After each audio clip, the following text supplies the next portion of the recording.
this is ongoing work, and it's a sort of open research project.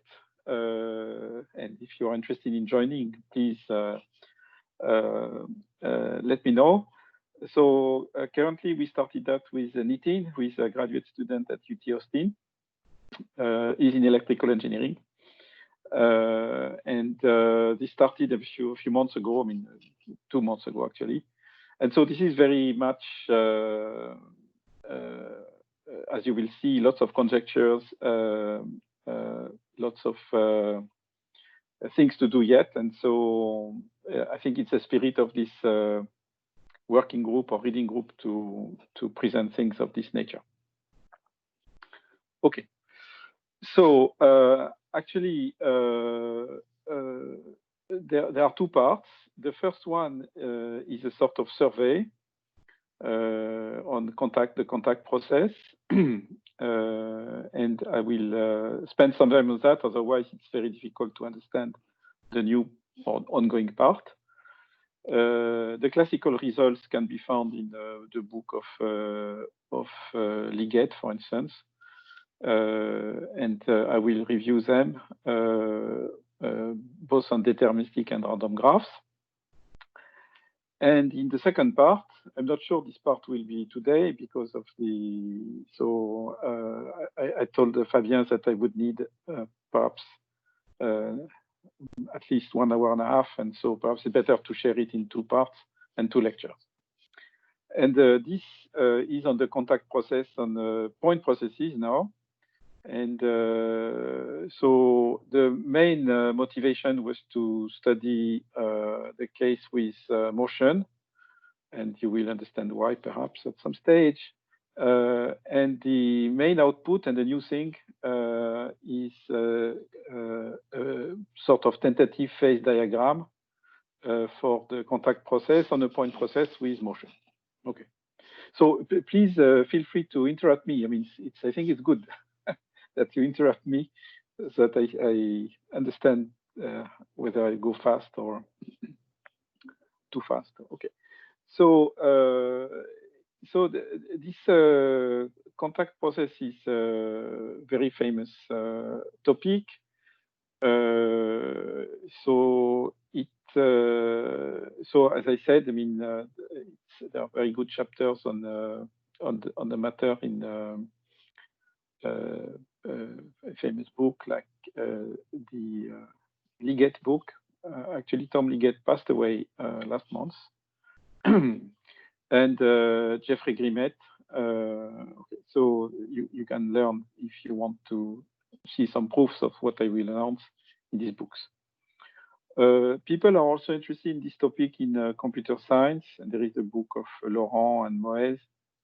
And so my entry point was work with Fabien and Ilka on this. So that's how I got interested in this topic through this work. And so this work with Fabien actually sort of was the reason for which I started this line of thought on. Okay, so let me start the topic.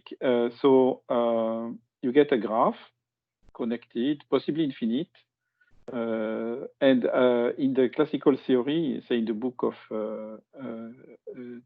Tom Liggett, this is a case with bounded degree graph. We'll discuss random graphs with unbounded degree a bit later.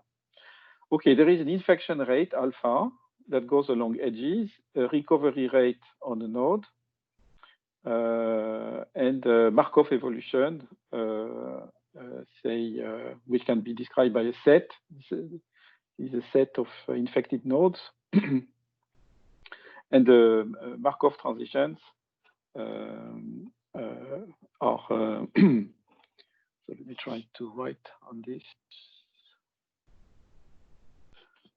Okay, so to write, I need to go here. Yeah. Okay. Can you see the screen correctly? Hello? Yes. Yeah. Good. Yes. Okay. So you have a Markov evolution. So if you take the subset A of nodes whose state is 1, 1 goes for infected. Then you have a Markov transition from the state A to the state A set minus an element of the set with a rate beta. Beta is the recovery rate.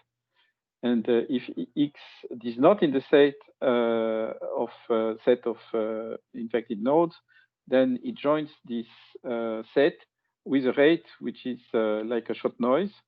So it's alpha times, so here it would be a very simple function on the graph. You sum on those at distance 1, how many are infected, and the infection rate is proportional to the number of your neighbors infected.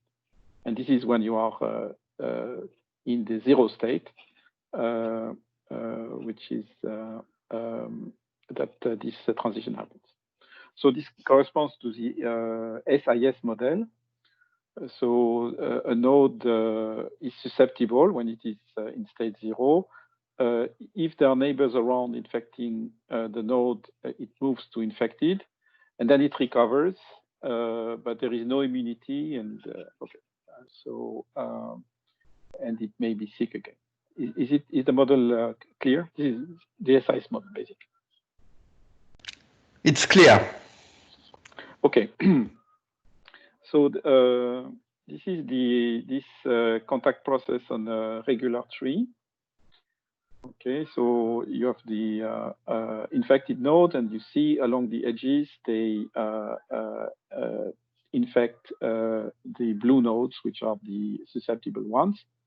And you think of this infinite tree, deregular tree, and you look at the evolution of this process starting from some initial condition. Okay, so these are the Markov properties of the process AT. So on a finite graph, it's a joint Markov process with finite state space and absorbing state empty. Okay, because this is absorbing when it is when the epidemic is extinct. I mean, it cannot propagate any longer. On an infinite graph, the state space is has the power of the continuum, so it's much more subtle, and it still has an absorbing state, which is the empty state. Right? And so in the infinite state spaces, which are the interesting ones, both extension and survival of the epidemic are possible. Okay, so the main tool to understand these dynamics are the so-called graphical representation, and I'm borrowing this part from the book of Liggett. So there is a fundamental monotonicity in this process. So if you depart from initial conditions which are ordered, say pathwise, or you can do through a coupling, you can work out extensions which are stochastic comparison. So, but let's say if A0 is included in B0, then AT is included in BT for all T. The second one, which is BT, which is the following property. If you look at, so here I put the initial condition as a superscript. And so if I look at the set of infected nodes at time t, when starting from initial condition, which is the union for the infected nodes of set A and set B, then this is equal, either stochastically in distribution, depending on the coupling, or pathwise, to the union of the set of infected node at time t starting from initial condition A and the set of infected node at time t starting from condition B, from set B. François? Oui. Sorry, but I don't understand why it is monotonic and maybe what is include ST. Okay, so monotonicity is not trivial, but it's based on the coupling argument for Markov dynamics. So the proof can be found in the book of Liggett, and I will explain this proof through the graphical representation soon, at least in words. And so the equal ST or include ST is a stochastic comparison. So you could think of two dynamics and depart from two initial conditions where one is really included in the other, right? But then you have to work on the same state space or the same trajectories. But you can take two different dynamics on two different universes and simply say that there is, for instance, assume you are on Z, that the set A is stochastically smaller than the set B, if it's a random set. Which means that for all increasing functions of the random set A, you have expectation of f of A less than expectation of f of B. So this is called stochastic comparison. And so, and there is so you could also compare things when they happen on two different spaces, probability spaces. This is what I mean. Just a question. Is include ST related to inclusion of subsets or not? No, not directly, because the notion of so it is linked to this stochastic ordering. So if you take functions which are increasing, functions of sets which are increasing, that this is a definition, you would say that A0 less than B for this ordering, if for all increasing function of sets, you have E of f of A less than E of f of Okay. B. Okay. I think I understand. Okay. Okay, and so I will explain on a graph a little bit the next slide. So the next most important property is called duality. And this property says that if you depart from condition A and look at the chance that the set of infected nodes intersects B. Okay, so this is departing from A, the chance that B, at least one node in B is infected, right, at time t. Then this is also equal, this is an amazing property, to the probability departing from B that state set A contains also at least an infected node, namely that AT inter A non-empty. And this is true for all T, A, B, T, and A and B. Is the property clear? It's called self-duality. Okay, so let me explain it again. So it's once you get it, it's immediate, but it takes time to get it. So think of Z, okay, or any graph that you're interested in. You start with an infected node, right? Just one. This is your set A. And you look at time t, the chance that, I don't know, the set B could be that set of all even nodes. You look at the chance that there is at least one even node which is infected, departing from one node. Okay, so this is exactly equal to the probability departing from all nodes, even nodes infected, that this specific node that you have taken is infected. And you can play with any A, any B, any T, and it's true. It's something like resembles to like a stationarity, invariant to translations kind of. No, not at all. No, I will. It's duality. It's a time reversal.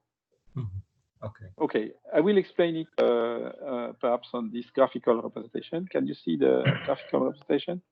Yes. Okay. There is a lot of noise. I hope you are not disturbed by the noise. It's okay. It's okay. Good. Okay, so let's look at that. So this is on Z, and this is the graphical representation. So this axis is space, and this axis is time. Okay. And so this is a node. This is another node, right? and you do the following decoration of this object, which are just straight lines representing the nodes. What you do is that you put infection arrows and recovery times, and you do this completely independently. Okay, so I take a Poisson point process of intensity beta on this axis. I take another point process of intensity beta on this axis, and so forth, right? This would be potential recovery times, assuming you are sick. And to represent the shot noise, you do the same thing, but with arrows and here to your neighbors, right? So, okay, so let's look at, I don't know, at this axis, okay, for node Y, okay. I put an arrow here at that time, and it takes place at rate alpha, okay.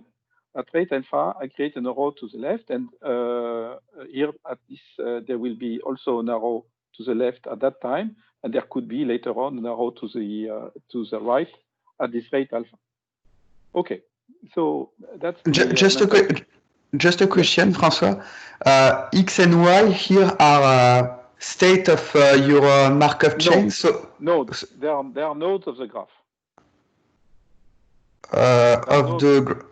Okay, so individual that might be infected or not. Yes, we'll see how we determine whether they are infected. Let's talk of duality later, right? So here I'm giving a graphical representation of the SIS dynamics. That's my aim. So I display the graph on the x-axis here, okay, with all its nodes. I have one vertical line for each node, and these vertical lines represent time. And then I put completely independent Poisson point processes, one of potential recovery times, one of potential infection times, which are the first of rate beta and the second of rate alpha. Okay, and there is one to the left, one to the right. Okay, and then I look at causality. I mean, you can only recover if you're infected. You can only infect if you are itself infected, right? And so this is the notion of valid path from Y to X. Okay, so if the initial state of this node Y would be infected, okay, then it could infect this node. And since there is no blue dot or blue cross in this area,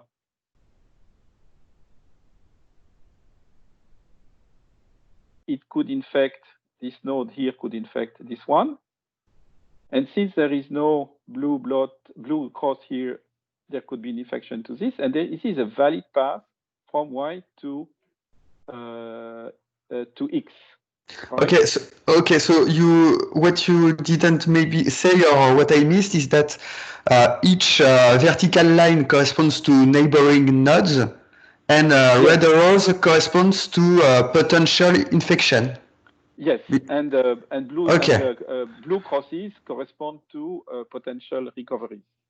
And then you look at paths which are causal in a sense, namely which are such that if Y belongs to the set of infected nodes at the origin, then you see that X at time t will belong to the set of infected nodes. Okay, so let me try. So if I understand well, to detect whether vertical black line is infected or not, I look along the y-axis if the last thing I observe is the target of a red arrow, and if so, this node is infected, or if it's a blue cross, and if so, the node is not infected. It is much more complex because you have really to look at causality from time 0 on to time t. So the real thing is that this node X is infected at time t if there is at least one valid path that goes from a node Y, which was infected in the initial condition, and okay. arriving. Okay, so this is not local; it is completely global. Okay. And then you understand everything. Thanks to your question, you understand the monotonicity. Okay, because if I tell you that I increase the number of infected nodes at the origin, then I increase the number of valid paths. Okay. And it also shows the property that I mentioned as duality by time reversal. Okay, because you decouple the infection and the state of the node, or a red arrow. Okay, so the red arrow does not impose that the source is infected.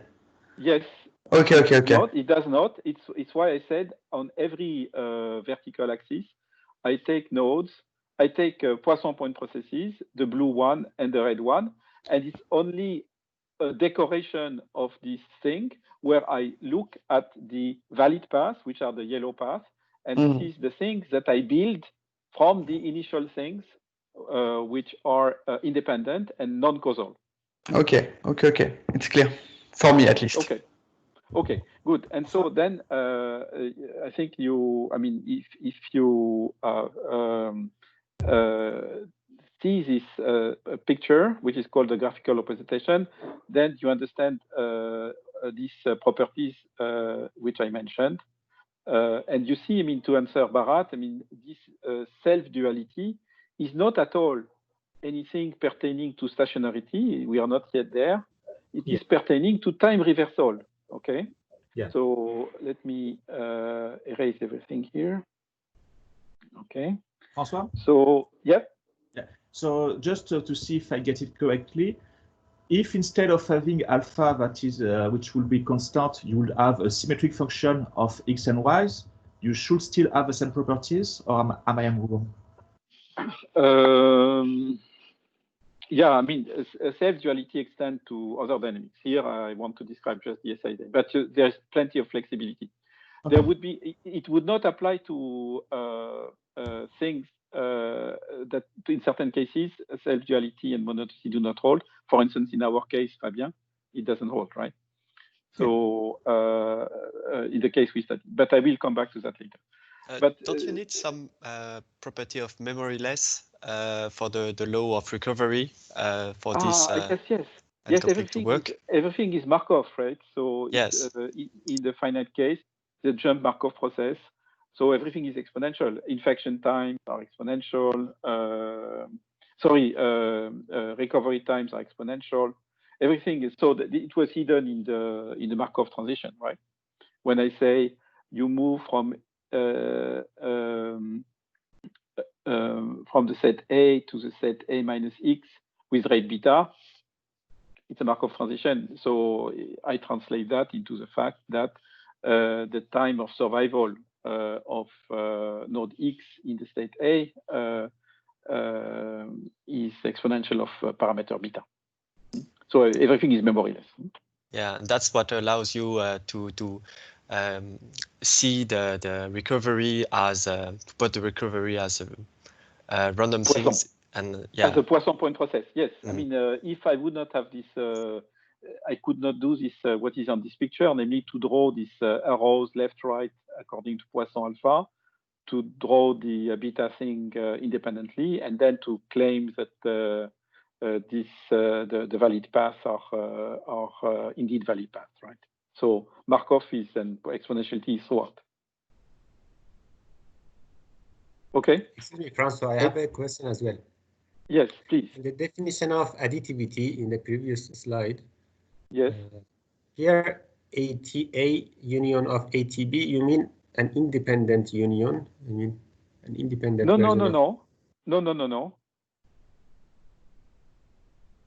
When you take an independent version of the two and take union? No. Okay, so let me forget the ST if you want and work on the graph itself, okay, to explain it. Okay, so yes, on the graphical model I understand it, but here in this. Okay, and then there would be coupling on which you have this property when you. Okay, that's what I mean, right? And so, and this only translates the fact, which we discussed a bit earlier, that, for instance, for this node to be infected, or for a set of nodes to be infected at time t, right? I want to find at least one causal path from an infected node, valid path from an infected node to this node X at that time. And you see, when I say I want to find at least one, you see the union showing up, right? Yes, I think the independent version is also true, but I should think. Yes, yes. And so then the coupling version, there are lots of couplings on which you can do. And so this is the basic one. Okay. Thank you. Okay, then corollaries of stochastic. So there is stochastic monotonicity and a fantastic property, which is as amazing as the cell duality, and it will have lots of consequences, is that there is a maximal stationary solution. And stationary solution, now I start going to the direction that Bharat mentioned, namely time invariant stationary measures, right? And what is the argument? It's a Lorenz type argument or backward construction that you can work out, and you simply mentally depart from the maximal initial condition. Everybody infected, and then you use monotonicity to show that from that it can only decrease. Okay, so and the set if you depart from the maximal initial condition, there is a set of stochastically decreasing distributions on the state space, and this decreasing family of distribution for this partial order, everything that decreases and is bounded below converges, it is called the maximal. So it exists, and it is called the maximal stationary probability measure. And mentally, you obtain it by infecting everybody, letting dynamic act, and by a beautiful induction argument, you prove that there is this decreasing sequence of probability measures, which represent 80 for this low 80 for this initial condition, and this is the maximal stationary solution. Is it clear?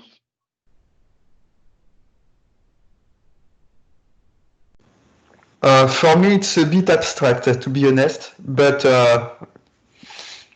is it very important, or to understand the next ideas, or? Well, the maximal measure, yes, and yes, it's important. But let's try to think. I mean, if you have never seen Lorenz type arguments, that might be a bit difficult. But okay, so let me put it in simple terms now. Let's forget about coupling and think in very elementary terms. Do you agree that V, if I put all mass on V, the set of vertices, everybody infected, you cannot have more infected. This is the biggest distribution. Yes, okay, if everybody is infected, no one more can be infected. I agree with this. Good. Okay, then discretize time if you want, right? Okay. And you let things act, right? Mm-hmm. Slowly, so many people recover. Okay. But some could be reinfected. Yes. Okay. Some could be reinfected, but okay. So take out them if you want.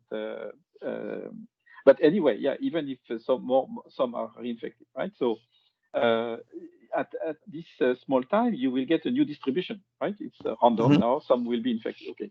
And so for inclusion, this is less than the initial, which was everybody infected. Yes. Okay, and then you use the monotonicity to prove by induction that actually as time evolves, because of these very initial things, that actually things start decreasing, they mm-hmm. go on decreasing. This is a result of monotonicity. Yeah. Okay, and then so you said you get a set of distributions which decrease from a partial order, and they're bounded below because the smallest element on the distributions on the set of on this graph is of course the empty distribution, right? Delta of empty set. So you think of something that decreases and which is bounded below. It converges. It's as simple as that.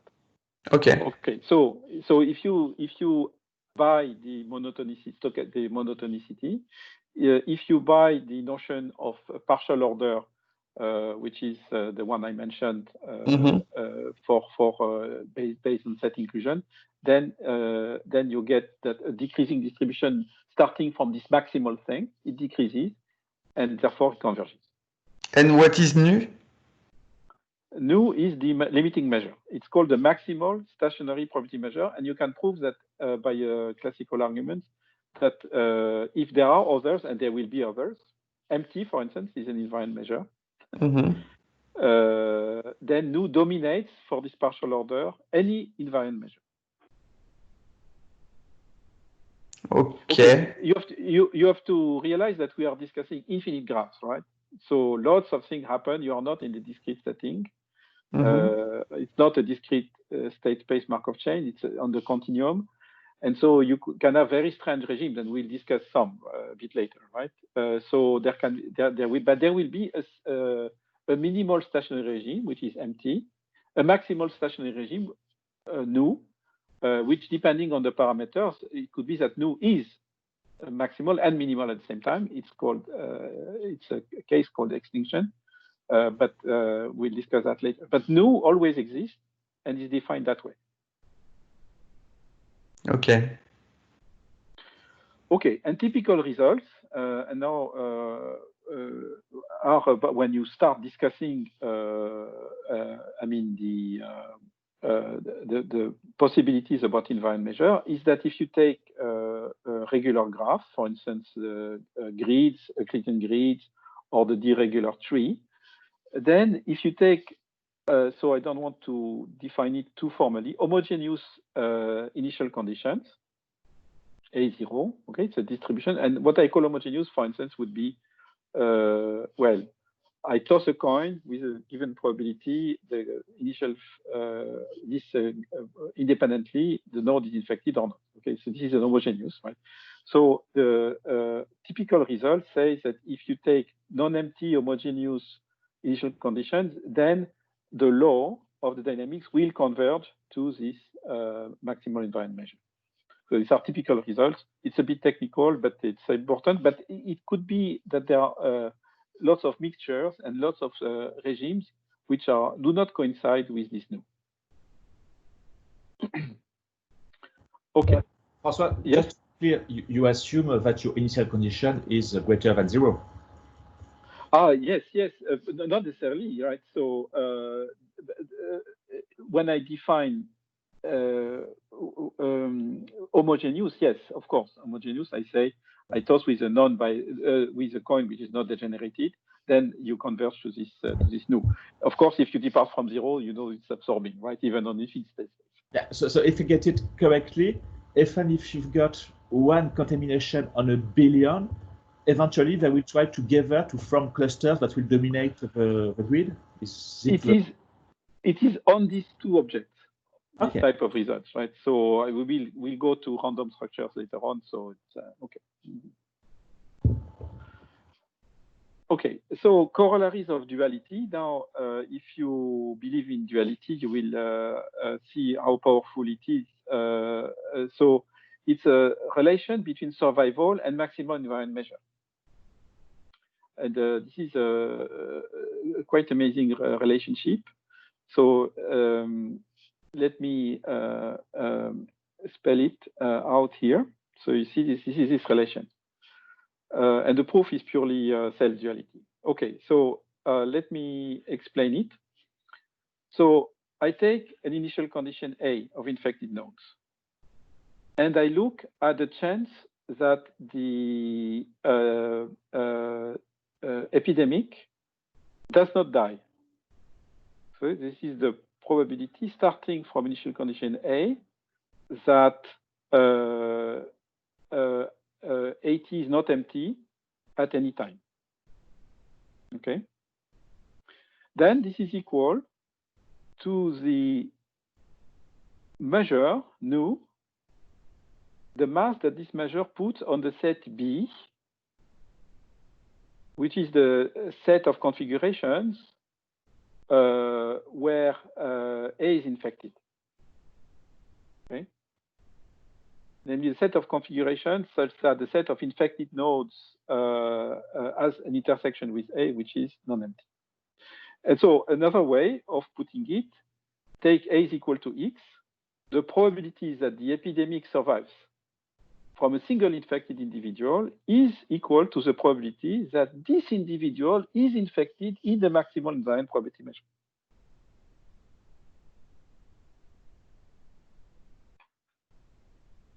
Okay, and there is nothing else as the self-duality plus letting t go to infinity.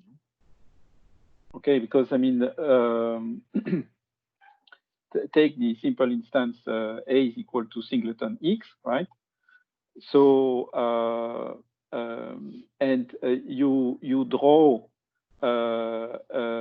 arrows from X infected nodes at time t. You let t grow quite big, and you ask whether there is at least one node or sufficiently many nodes such that there is survival at time t. You let t go to infinity, you get this left hand side. And when you think of the backward arrows, this is exactly the chance starting from the full initial condition, right? Every node infected, the chance that there is at least one arrow that reaches A. Francois? Yes? Anastasius here. Just a question. Isn't this, I mean, a bit similar to in the basic, let's say, Markovian process, that you have an infinite return, a recurrence of the epidemic, of the infection to the same node? We come to that. So I think it's very different. I mean, this is purely self-duality, and we will come to the concept that you just mentioned. But as you will see, it's much more subtle in terms of possibilities. So here, so there is what you say, but there are other cases. Here, it is purely a corollary of self-duality. Right? That it's simply you revert the arrows, but you think of reverting the arrows in the infinite graph, and you look actually at the existence of infinite causal paths or feasible paths. How did I call them? Valid paths, right? So you think of that, you blow it, okay?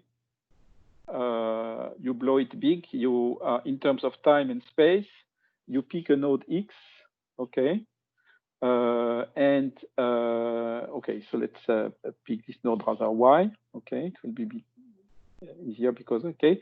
And you check at whether there are paths that go to infinity or paths that come from infinity and that go to Y, right? So this is the sort of reverted path. And so then if you think in these simple terms, you realize that this self-duality, which is amazing when you see what it says, right? It is amazing, right? So it says that this probability is that the epidemic survived from a single individual. You can also assess this provided you know this maximal invariant measure. This is the chance that this specific node be infected in the maximal invariant measure. Okay, and so what we will do in later on when we go to random graphs, we will focus on this right-hand side because this left-hand side is quite difficult. This is dynamics, right? The transient, whereas the right-hand side is a stationary thing, and we have fantastic tools along the lines of what we did with Fabien in the past to analyze these measures. Okay, but it will tell us things on the chance for the epidemic to survive from a single individual or from a cluster, right? So it will tell us things like that. Is this, should I spend more time on that, or is it clear?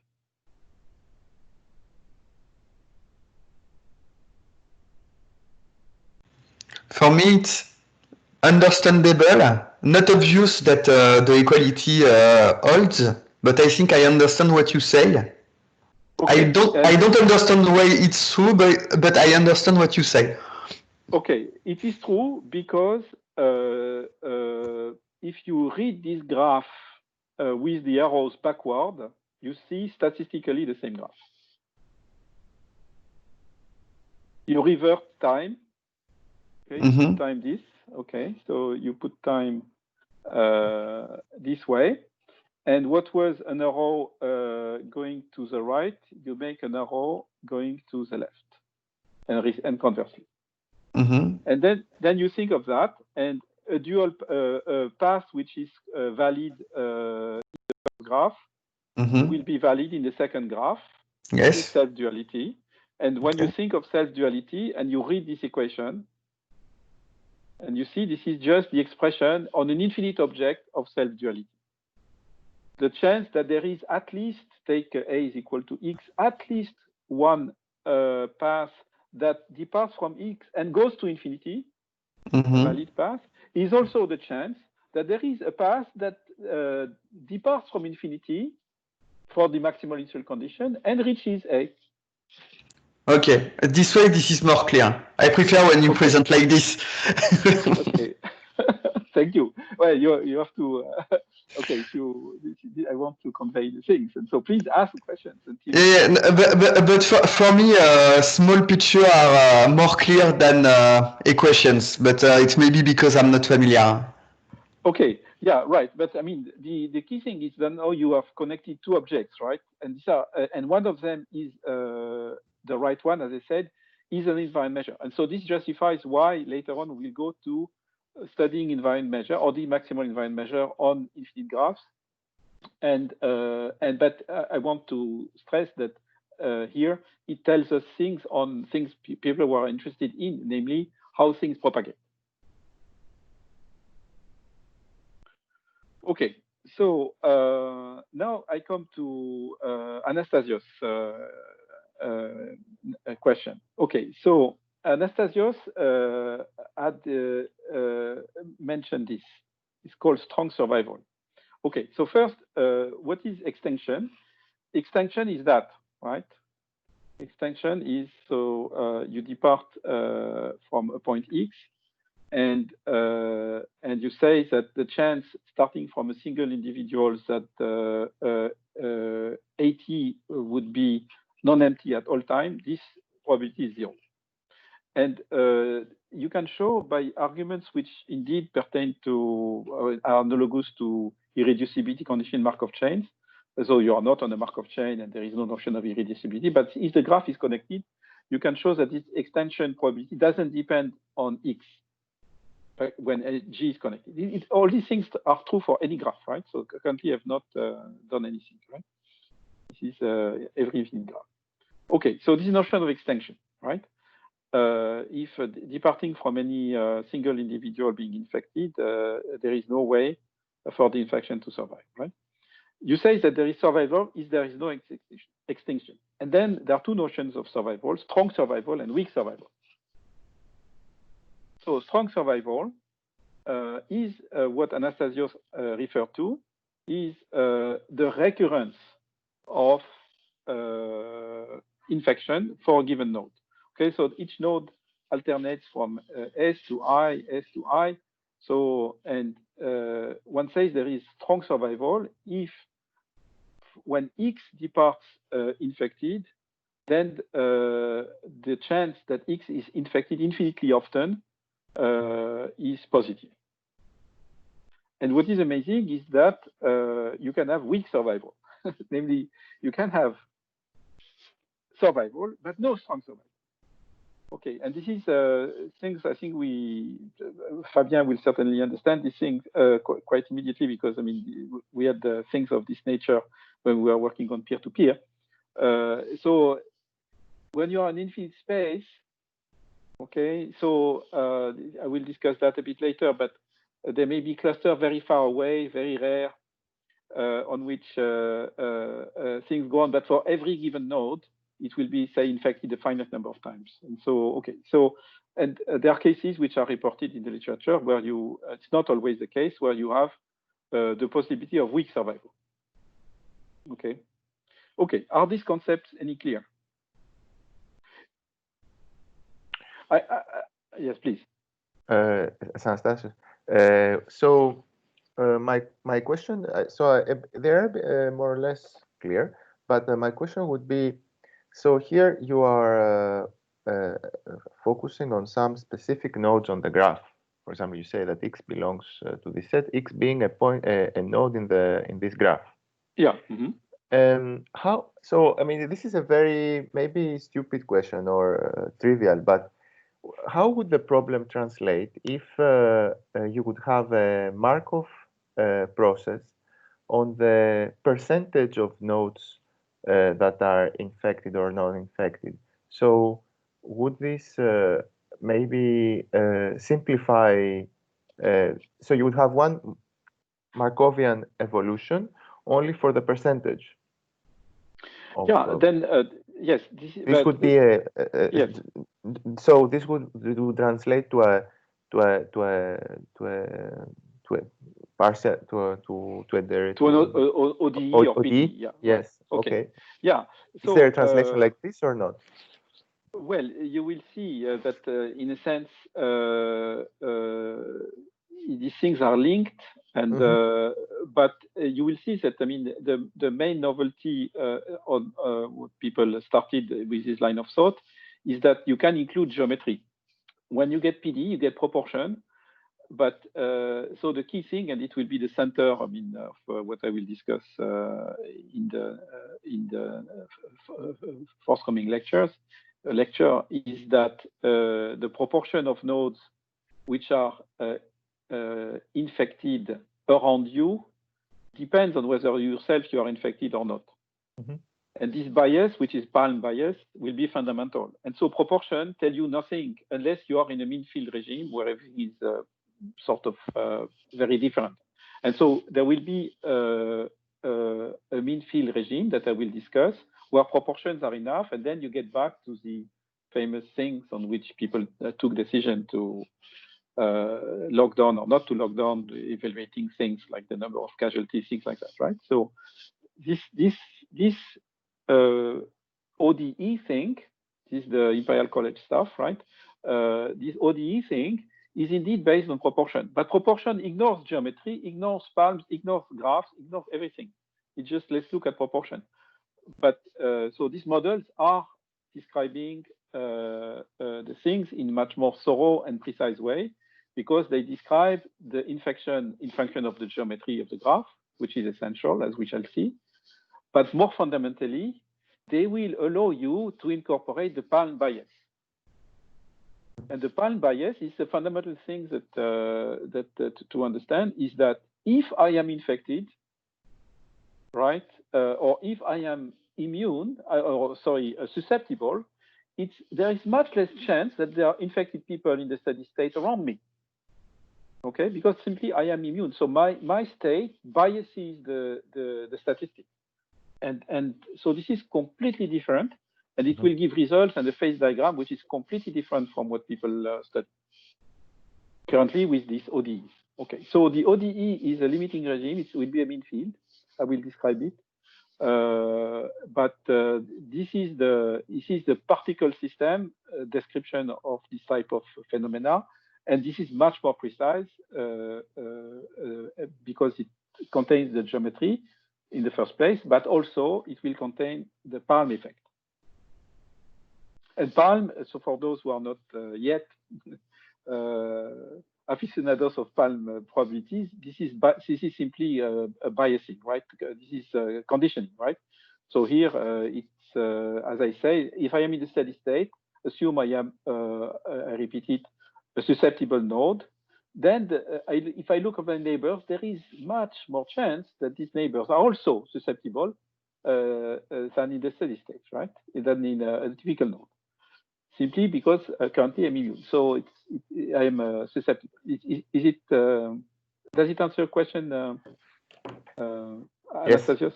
Yes, yes. Okay. Is it? Yes. The only sorry, the only extension to this question is that is it doable for other types of graphs, or only for regular? graphs? Yes, yes. No. Here I give the theory, and I have only used the structure of the graph for this result.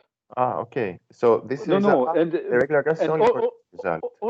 All these things will be applicable to random graphs later on, right? Okay. So, and all these structural results I will use later on. Okay. So no,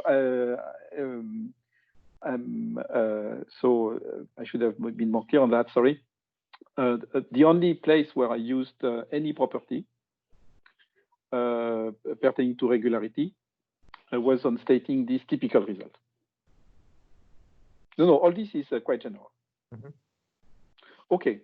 So, any other question on extension survey? The other François speaking. Yes.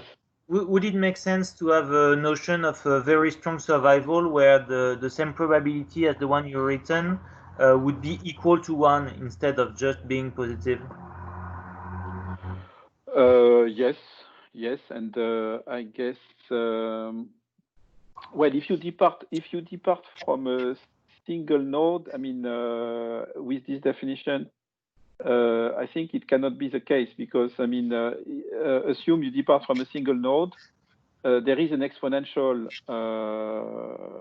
If the exponential of your recovery takes place before you infect anybody, then it dies. And so there is a positive probability departing from a single node that things die out. So I think you have to change the model for this strong thing to happen, very strong thing to happen.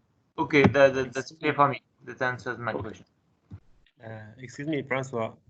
Yes. But the other Francois suggestion can be corrected like this. Say that the probability that X is infected infinitely often is equal to the probability that survival happens. Yes. Okay. This is a beautiful observation. Yes. And there are cases where probably you can assess that. I don't know the theory well enough to answer real time your question, but it makes a lot of sense. Yeah, in this phrasing, yes. Thank you, Ali. But I don't know the answer, whether this was studied. Okay, so I have 100 slides. I'm at slide number 11, so I'm not sure I will finish today. Okay, so let's move on and discuss the most beautiful objects, which are and that's what that's the aim, is to study these objects, which are called the critical thresholds. Okay. So theorem for all graphs, and so here I'm not discussing any specific graph, right? Like connected graph. That's all what I want, and later on it will be random.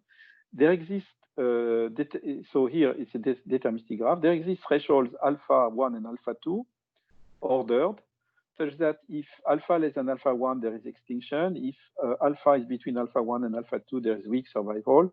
And if alpha is more than alpha 2, there is strong survival. Okay. And so, I mean, as you can guess, this is just, I mean, immediate. So here, please keep in mind that all these thresholds are possibly degenerate. So that in a sense, I say very little by saying that. The typical important results, practical results, will be to prove that these thresholds are non-degenerate. They're strictly positive, finite, and different. But monotonicity is enough to grant that this result holds. You just leverage the stochastic monotonicity, which we discussed at the beginning, and you get this result. So there is so it's like in percolation theory. I mean, so the infiniteness of the object is not a problem. Is this result clear? Or should I explain how you prove it a bit more?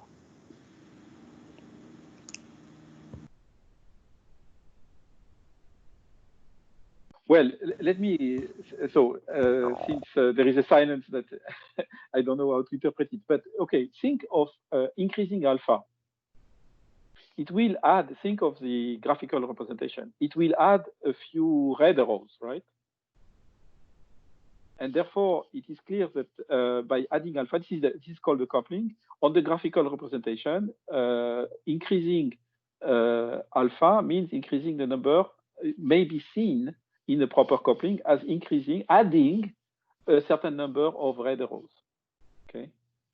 And this addition will fundamentally, that's the monotonicity property, make the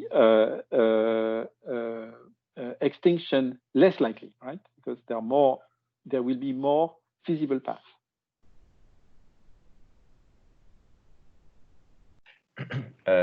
Francois, I guess Yes. that, of course, beta is a constant in all this. Yes, but you can also fix alpha and get dual things on beta. Okay. So there is a duality result. So here I fix alpha and I fix beta and change alpha. Later on, I will do the convert. And so the same thing, you could, so now dually, you could change beta and get the thresholds beta 1, beta 2, and get a similar result, right? Of course, reversing things. So if beta becomes bigger, the chance of survival becomes bigger. Okay. Becomes smaller, sorry. If you increase beta, the chance of survival becomes smaller.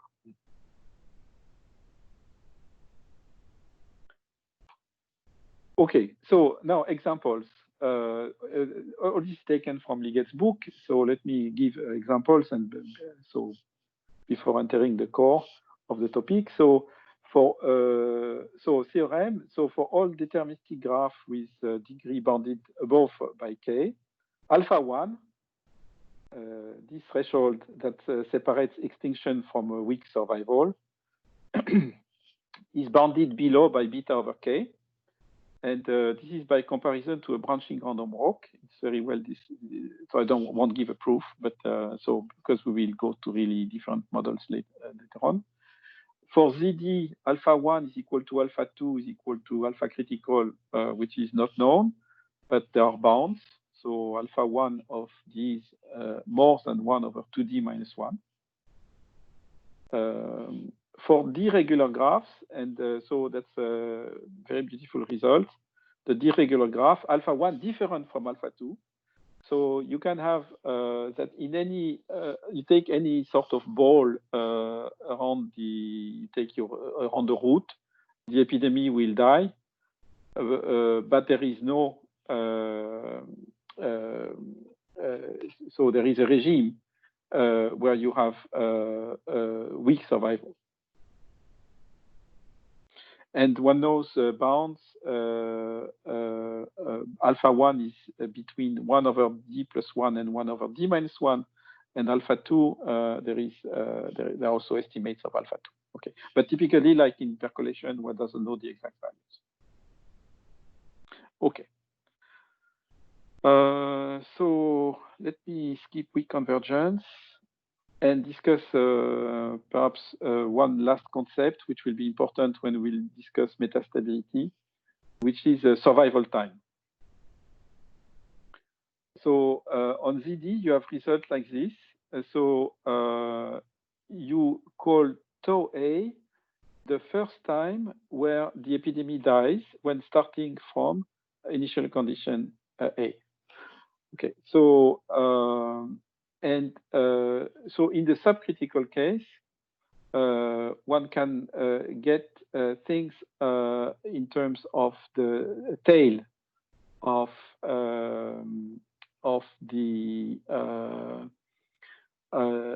this survival time, right? So you depart from a single node infected. So this A would be singleton of 0. You're on ZD. And one can prove that there exists a constant epsilon such that the time to extinction or the survival time has an exponential tail.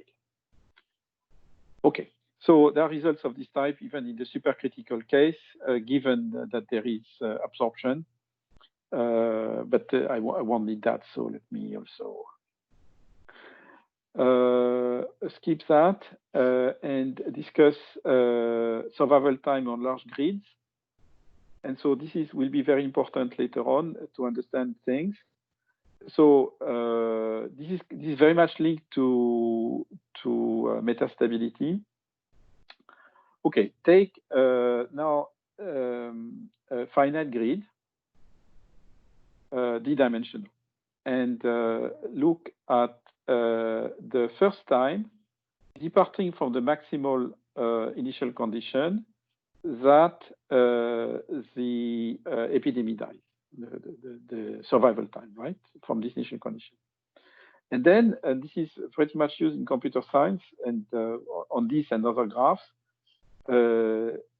if so, you know that, and so that's a connection between the infinite and the finite model, because it's a question that people ask often. If you are in the subcritical case, so you know that on ZD, alpha 1 is equal to alpha 2 is equal to alpha c, unknown but well estimated, right? Then, if you are subcritical, then tau n is logarithmic in n. Okay, this is this statement. So tau n renormalized by log n converges in distribution in probability, sorry, to a constant, which is the dimension divided by gamma 1. And gamma 1 solves an integral equation, so I don't want to enter into details. But so if you are subcritical, the death or death of the epidemic, extinction of the epidemic takes place in a logarithmic time. Whereas if you are in the supercritical case, this is the unknown, but it exists by monotonicity parameter alpha c.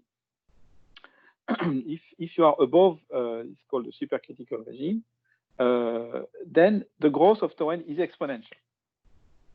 For instance, for d is equal to 1, log of tau n divided by n converges in probability to a constant gamma 2, which also is solution of a certain equation. Okay, but this is the fundamental dichotomy, and we will use that later on to understand things. Okay, so it clarifies the connection between the finite world in which some of us believe that we live and the infinite and beautiful world where everything is as simple laws, right? Like the 0-1 law using ergodic theory, things like that, right? So the connection is here.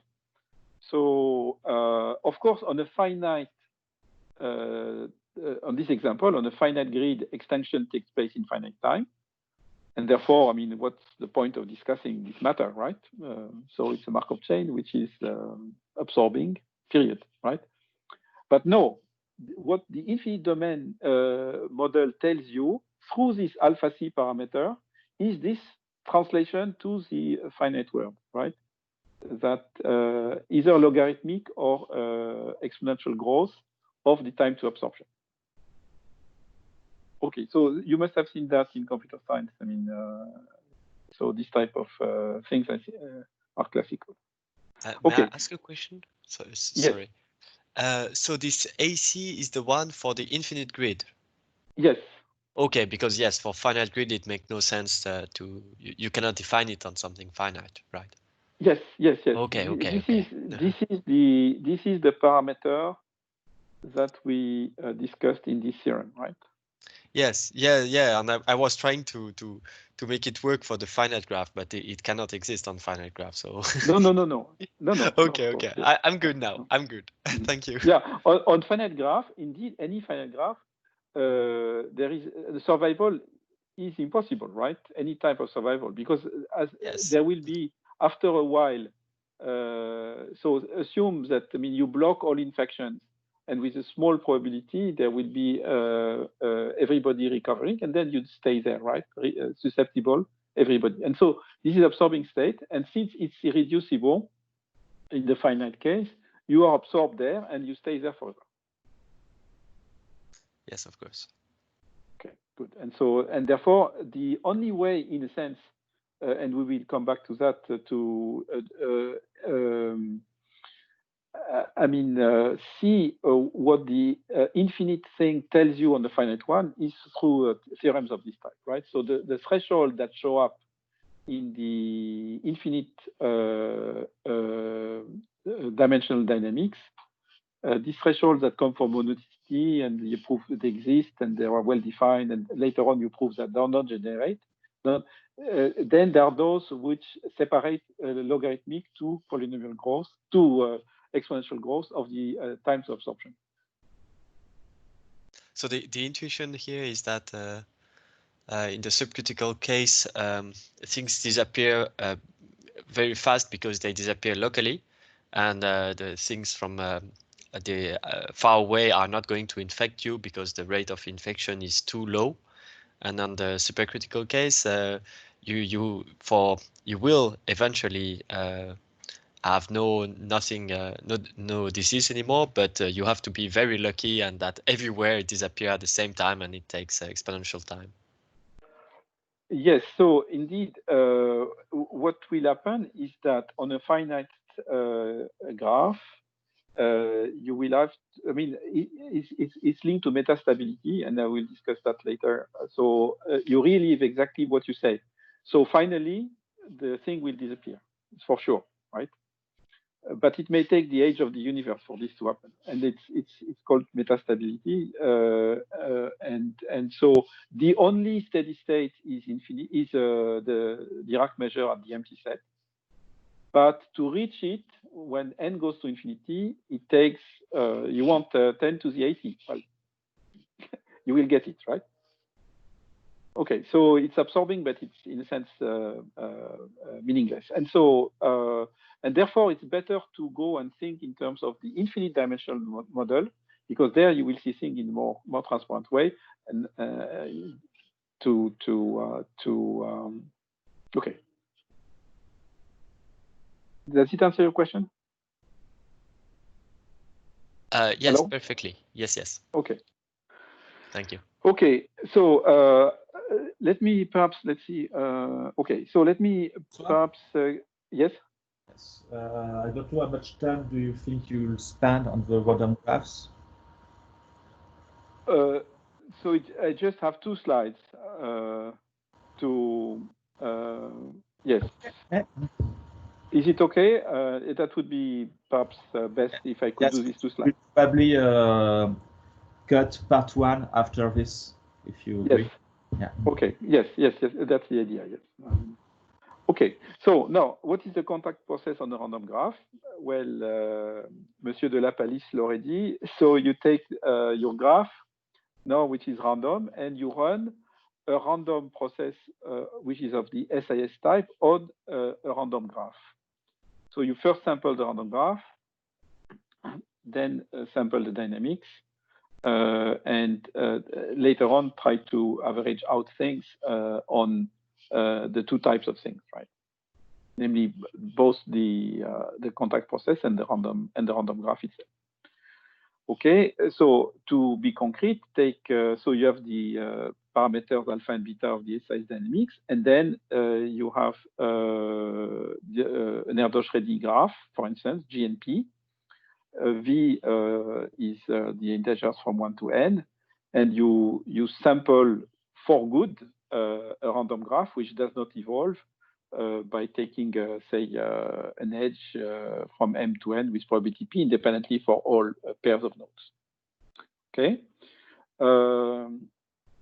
Okay, so I don't like it. What I prefer, and because it will be really central later on, is the infinite case. And so this is, I will state one result due to Pimentel, which is where you will see that, I mean, the essence of what we want to do later on. So this is the branching process. You take a distribution f on the integers. There is a root node. It has a number of children f with distribution f, and each child has the same, repeats this branching process independently. Okay, so each node independently generates x children with distribution x being with distribution f. and you assume this tree is supercritical, so expectation of x is more than 1, so that then the tree is infinite with positive probability. And so the thing that I want to stress first is that, so if you think of that, you first sample the tree, and then you sample the dynamics. Okay, so here, for instance, this is the initial condition, and I have a certain number of initial nodes which are infected, which are red. And so I take a distance 1 for infection, so you see what happens in such a graph, but it's an infinite one, right? Okay, and so the main difficulty now is that so all the structural results, that's a good thing, work. Okay, so what I did with this graphical representation, I did it for Z, but now think of taking this structure, representing it as what was lying on the x-axis. So now it's an infinite number of nodes, which are certain connections, and work out this on each node a time axis. Okay, so this is the structure of the time axis, and then look at the connections there, and you see that, I mean, everything works the same. Conditionally, on the structure of the graph, you can work out the SIS dynamics, and all the properties that I mentioned will work. Monotonicity, self-duality, construction of maximal invariant measure, all these things work. Okay. But the main difficulty is that you don't know what happens. I mean, so this classification theorem holds, but you don't know whether the thresholds are degenerate or not. And the problem is that they are degenerate. Okay, this it was studied by Pimentel in '92, very early. So this is the result. If f is heavy-tailed, okay, so a tail exponential minus x to the gamma with gamma less than 1. So in that case, as you know, you have moments of all orders, but so you can then define the mean in this case, and take assume that E of x is more than 1, so that you have supercritical bien-aimé Galton-Watson tree. Then alpha 1 is equal to 0. Which means that the epidemic survives with a positive probability when you say this is you remember what alpha 1 was, right? Alpha 1 was the parameter that was separating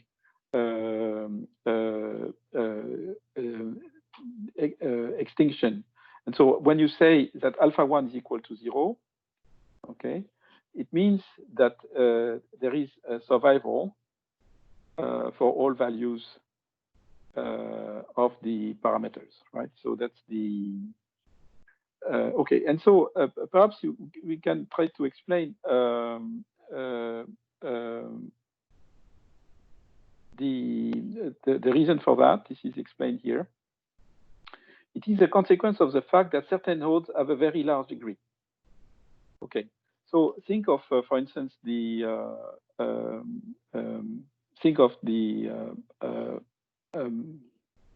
maximal solution, or even a translation invariant, or what I call homogeneous situation, right? So assume you sample the state of the nodes independently with a certain probability. Since it's heavy-tailed, there will be a situation like this one, okay, with the number of children of that fellow arbitrarily big, right, for sure, but this will happen sufficiently often. And what happens in this case is that either the parent can infect the children, okay, like here there are many susceptible children and the parent is infected, or dually, one infected child can infect the parent, which then will infect the children. And you see, in that case, even if alpha is 10 to the minus 80, okay, even in this mild heavy tail situation for the degree, actually, this is controlling the degree, then the epidemic survives even for extremely small values of alpha. You're on this survival regime for arbitrarily small values of alpha. Okay, so as you see, I mean, things are extremely different from the grids, and it tells you that the geometry, and that perhaps there was a discussion at the beginning of the talk on why, was it you, Anastasios, who asked the question? Yes, you asked the question about why not go to PDEs, right, or ODEs? Yes. Why yes. is any graph and any randomness of any interest, right? Why do you do something that was you didn't phrase it like this, but you asked the question, why do things like that? Whereas we have PDEs. Okay, so the PDE doesn't make any difference between the Galton-Watson, the Bien-Aimé Galton-Watson tree and the grid. You have a certain number of neighbors. You can take densities, you can write an ODE, and you get one thing, right? But everything is here, right? So here, the threshold. So in the earlier case, on the grid, alpha 1 was non-degenerate, right? So you need alpha to be sufficiently big for the epidemic to survive, whatever type of survival we discuss, right? On this heavy-tailed Bien-Aimé Galton-Watson tree, it's not true anymore. Any alpha, whatever small, because of the geometry, and the geometry clearly will play a role jointly with the dynamic, the epidemic will survive. And so that's the motivation for the following parts of the discussion, which will not be today, on epidemics on point position.